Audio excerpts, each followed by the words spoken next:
Ini terima kasih sekali untuk Direktur Shopee dan owner representatif Shopee juga yang ini sudah komitmen sekali untuk membuka lapangan kerja di Kota Solo dan juga komitmen untuk mendampingi UMKM yang ada di Kota Solo. Gebrakan anak presiden, resmikan kantor Shopee, Gibran bawa Solo jadi bagian komoditas teknologi dunia. Untuk memperkuat pelayanan dan pengembangan bisnis, Shopee Indonesia resmi membuka kantor baru pada Senin 11 Oktober 2021 di Solo, Jawa Tengah.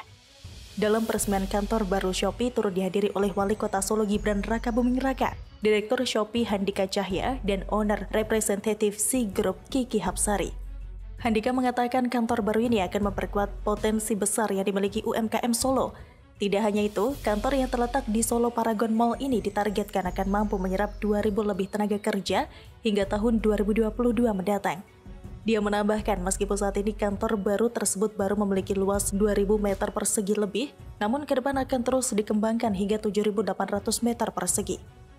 Sejak dibuka pada Mei 2021, kampus UMKM Shopee Ekspor mencatat adanya antusiasme yang tinggi dari UMKM di Solo. Ia juga menjelaskan sudah ada 6.500 UMKM Solo yang masuk dalam program ekspor Shopee. Untuk itu, ia menyebut Solo akan menjadi bagian dari komunitas teknologi global.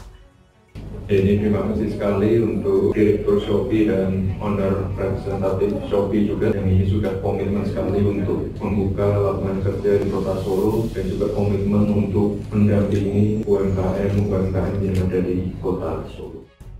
Handika menambahkan kantor teranyar dari Shopee juga dilengkapi dengan beragam fasilitas layaknya perusahaan teknologi dunia. Bahkan kantor ini juga dilengkapi dengan beragam ruangan penunjang kerja seperti meeting room, tea area, ruang kolaborasi, ruang khusus ibu menyusui, dan kesehatan. Sementara itu, Gibran mengapresiasi langkah Shopee untuk membuka kantor baru di Solo. Gibran menjelaskan hal tersebut sejalan dengan langkah pemerintah untuk bangkit dari pandemi dan memulihkan perekonomian. Gibran berharap dengan adanya kantor Shopee Solo dapat membantu talenta-talenta Solo semakin berkembang dan dapat meningkatkan kualitas UMKM di Solo. Sebelumnya, Shopee juga sudah membuka kampus UMKM Shopee Ekspor di Solo pada Mei 2021.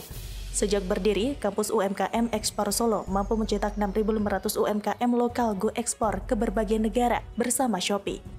Jumlah ini ditargetkan naik menjadi 10.000 UMKM pada akhir 2021. Selain di Solo, Shopee juga memiliki kampus ekspor di kota-kota lainnya, seperti di Bandung, Jawa Barat. Kantor Shopee dan kampus UMKM Shopee Ekspor akan menjadi bagian penting dalam penguatan UMKM lokal. Data menunjukkan 5.000 dari 40.000 UMKM di Surakarta yang terdaftar di Shopee memiliki toko ekspor aktif.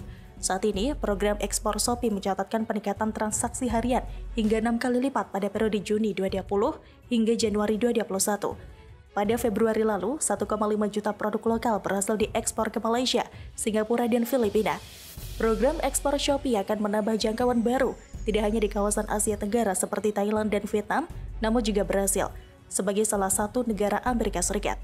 Tak berhenti di sana, Shopee Indonesia juga berkolaborasi dengan sekolah ekspor demi mewujudkan 500.000 eksportir hingga tahun 2030. Program yang telah dimulai sejak awal Maret 2021 ini didukung Kementerian Perdagangan Republik Indonesia serta Kementerian Koperasi dan Usaha Kecil Menengah.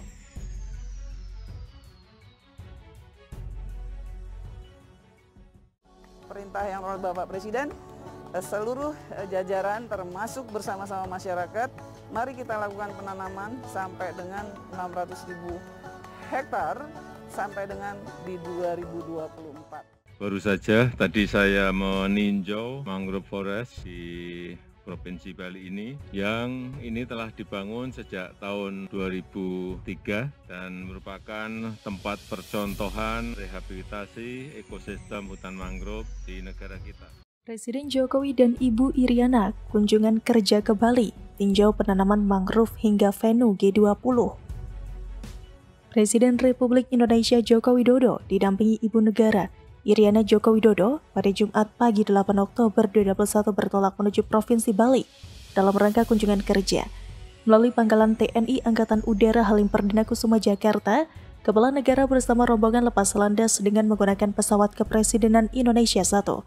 Setibanya di Bandara Internasional I Gusti Ngurah Rai, Kabupaten Badung, Presiden Jokowi langsung menuju Taman Hutan Raya Ngurah Rai untuk meninjau pelaksanaan penanaman mangrove.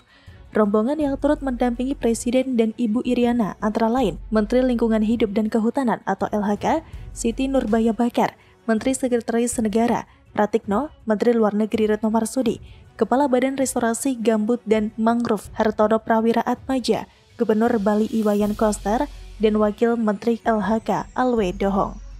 Presiden Jokowi dan Ibu Negara Iriana Jokowi terlihat mesra berjalan berdampingan menyusuri kawasan hutan mangrove di atas jembatan kayu sejauh 500 meter. Presiden Jokowi dan Ibu Iriana terlihat kompak memakai busana putih hitam, berjalan sambil berbincang dan menikmati udara serta pemandangan hutan mangrove yang memanjakan mata. Di sela-sela perjalanan, Presiden dan Ibu Iriana mendapatkan penjelasan dari pengelola Taman Hutan Raya Komangtri tentang kawasan hutan mangrove yang ternyata hutan mangrove tersebut telah direhabilitasi sejak tahun 1992. Komang menjelaskan luas kawasan ini sebesar 268 hektar. Sebelumnya merupakan lahan eks tambak ikan dan udang yang terbengkalai. Sejak tahun 1992 direhabilitasi dan berhasil dengan baik. Kini terdapat 92 jenis burung dan 33 jenis tanaman mangrove. Berdasarkan data dari Kementerian Lingkungan Hidup dan Kehutanan, luas lahan mangrove Provinsi Bali mencapai 2.143,97 hektar. Dari luas tersebut, 19 hektar diantaranya termasuk kategori kerapatan jarang, serta masih terdapat habitat mangrove yang berpotensi dapat ditanami seluas 263 hektar. Menteri LHK Siti Nurbaya Bakar mengatakan keberhasilan konservasi hutan mangrove di Mangrove Conservation Forest beriringan dengan alih usaha dari budidaya tambak menjadi multi usaha lain berbasis ekosistem mangrove seperti budidaya ikan tangkap, hasil pengolahan produk mangrove non-kayu, serta pariwisata. Upaya tersebut menunjukkan bahwa pemulihan ekosistem mangrove dapat mendorong pertumbuhan ekonomi lokal maupun regional. Artinya, hutan mangrove di Provinsi Bali yang dibangun sejak tahun 2003 ini merupakan tempat percontohan rehabilitasi ekosistem hutan mangrove yang dapat dimanfaatkan sebagai sarana edukasi, pariwisata, dan penguatan ekonomi. Presiden Jokowi menginginkan model rehabilitasi mangrove yang diterapkan di Taman Hutan Raya Ngurah Rai direplikasi di provinsi lain di tanah air. Usai meninjau Tahura, pada Jumat 8 Oktober 2021, Presiden mengatakan model rehabilitasi mangrove seperti inilah yang ingin direplikasi, dikopi untuk program rehabilitasi mangrove di provinsi-provinsi yang lain. Ia juga mengatakan hal ini akan terus dilakukan di kawasan-kawasan pesisir untuk memulihkan serta melestarikan kawasan hutan mangrove Nusantara, juga untuk mengantisipasi dan memitigasi dari perubahan iklim dunia yang terus dan akan terjadi. Kepala negara mengharapkan melalui penanaman mangrove ini bisa mengurangi energi gelombang, bisa melindungi pantai dari abrasi, juga bisa menghambat intrusi air dan memperbaiki kualitas lingkungan, baik di lingkungan pesisir maupun habitat di daerah pantai. Selain itu, Presiden Jokowi juga mengharapkan nanti akan ada peningkatan dari baik produksi ikan maupun hasil laut lainnya, utamanya kepiting cocok untuk mangrove ini. Dan yang paling akhir adalah bisa meningkatkan pendapatan masyarakat. Hutan mangrove di Bali juga direncanakan akan menjadi salah satu tempat yang akan ditampilkan kepada para pemimpin negara G20. Menurut keterangan persnya, Presiden mengatakan ini juga nanti mungkin akan menjadi salah satu venue yang akan diperlihatkan kepada pimpinan-pimpinan G20 tahun depan. Mengakhiri rangkaian kunjungan kerja di Provinsi Bali, Presiden akan memberikan pengarahan kepada Forum Koordinasi Pimpinan Daerah atau Forkopimda seprovinsi Bali yang digelar di Gedung Wisma Sabha Utama, Kompleks Kantor Gubernur Bali. Dan dilanjutkan dengan meninjau sejumlah lokasi yang akan digunakan dalam konferensi tingkat tinggi atau KTT G20. Pada tahun 2022 mendatang, Indonesia dipercaya untuk menjadi tuan rumah pertemuan akbar tersebut.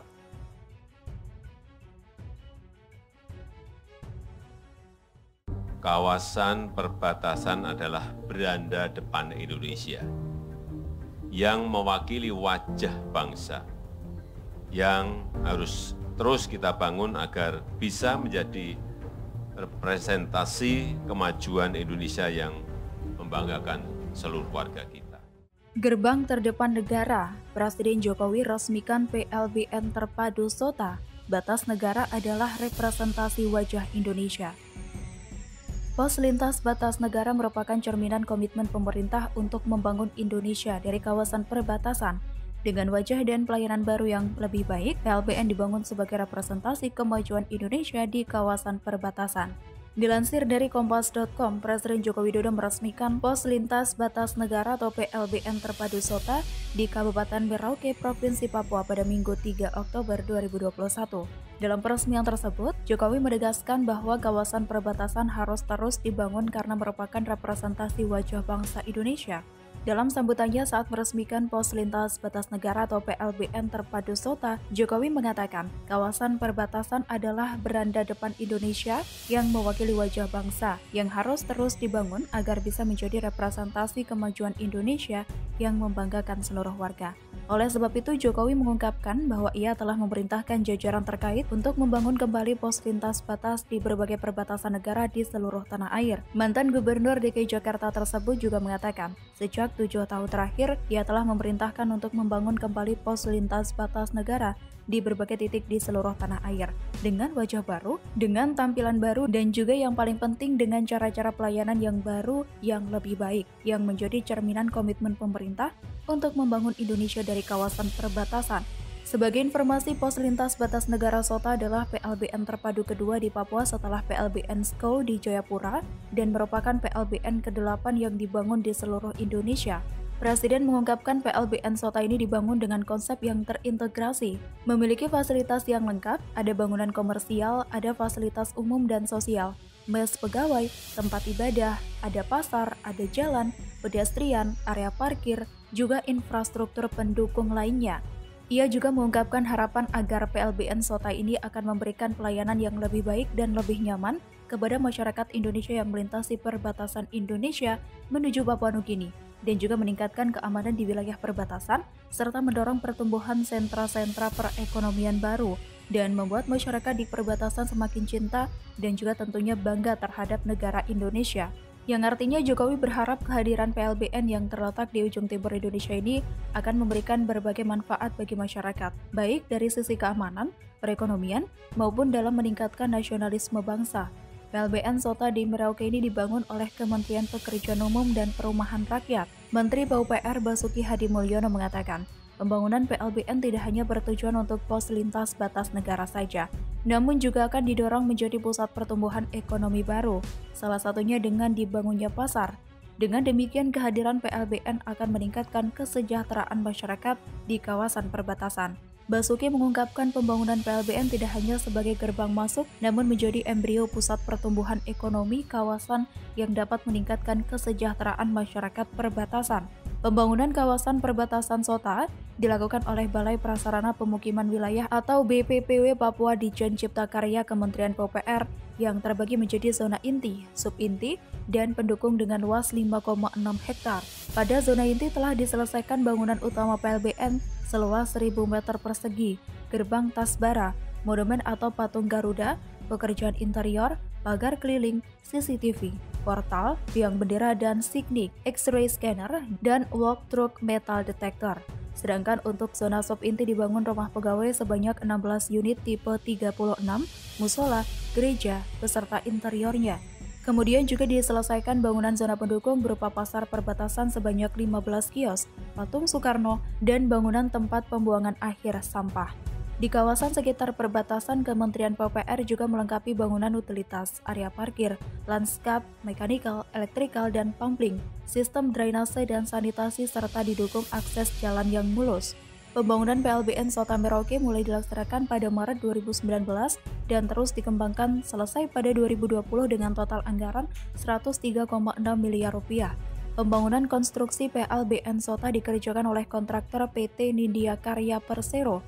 Saat ini pelintas batas perbatasan Sota yang berjarak sekitar 80 km dari Merauke sekitar 20 hingga 25 orang setiap hari. Sementara itu, Menteri Dalam Negeri Tito Karnavian dalam laporannya mengatakan bahwa pembangunan PLBN Terpadu Sota merupakan bagian dari pembangunan 11 PLBN yang diinstruksikan oleh Presiden Jokowi melalui Instruksi Presiden atau Inpres nomor 1 tahun 2019 tentang percepatan pembangunan 11 pos lintas batas negara terpadu dan sarana-prasarana penunjang di kawasan perbatasan.